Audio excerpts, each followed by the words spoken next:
கொள்ளு துவையல் நான் எப்படி செய்வேங்கிறத உங்களோட ஷேர் பண்ணிக்கிறேன். இது மாதிரி நல்லா முளைக்கட்டி எடுத்து வச்சுருக்கேன்.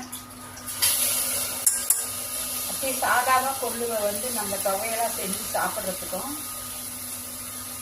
இந்த மாதிரி முளைக்கட்டி வச்சு சாப்பிட்றதுக்கும் நிறைய வித்தியாசம் இருக்குங்க. மெடிசினல் வேல்யூவும் அதிகமாக இருக்கும்.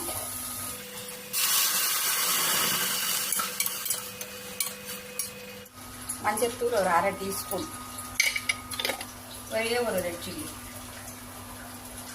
கொஞ்சமாக விளக்கெண்ணெய் ஊற்றிக்கலாம். கேஸ்டர் ஆயில், இது கேஸ்டர் ஆயில் ஒரு 1/2 டீஸ்பூன் அளவுக்கு.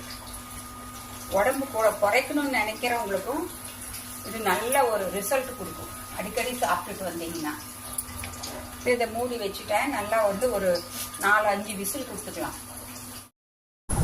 நல்லா 6 விசில் வரைக்கும் கொடுத்துக்கிட்டேன். இப்போ நான் ஸ்டவ் ஆஃப் பண்ணிட்டேன். கம்ப்ளீட்டாக ஸ்டீம் எல்லாம் ரிலீஸ் ஆனதும் ஓப்பன் பண்ணி பார்க்கலாம். தாளிக்கிறதுக்கு தேவையான பொருட்கள்: தாளிப்பு வடகம், வெங்காய வடகம்,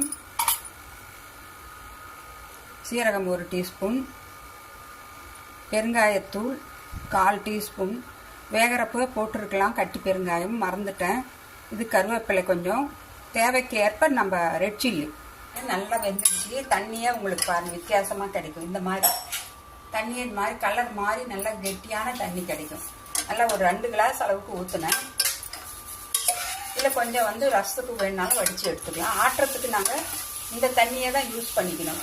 தாளிப்பு கரண்டி வச்சாச்சு. எண்ணெய் ஊற்றிக்கலாம். நல்லெண்ணெய் 3 ஸ்பூன், சின்ன ஸ்பூனில் 3 ஸ்பூன் நல்லெண்ணெய். நல்லெண்ணெய் கொஞ்சம் சூடாகட்டும். கொஞ்சமாக உப்பு ஆட் பண்ணிக்கலாம். ஒரு 1/4 டீஸ்பூன் போட்டாலே கரெக்டாக இருக்கும். ஆட்டி துவையெல்லாம் செஞ்சு சாப்பிட்றப்ப 1/4 டீஸ்பூன் உப்பு. இப்போ ஆஃப் பண்ணிட்டேன். இதில் போட்டுக்கலாம்.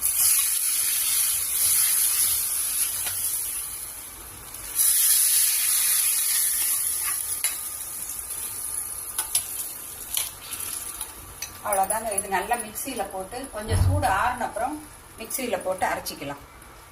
இந்த மாதிரி மிக்சி ஜாரில் அந்த கொள்ளு தண்ணியை தான் ஊற்றிருக்கேன். கொள்ளு வேக வச்ச தண்ணியிலேயே அரைச்சி எடுத்துக்கலாம்.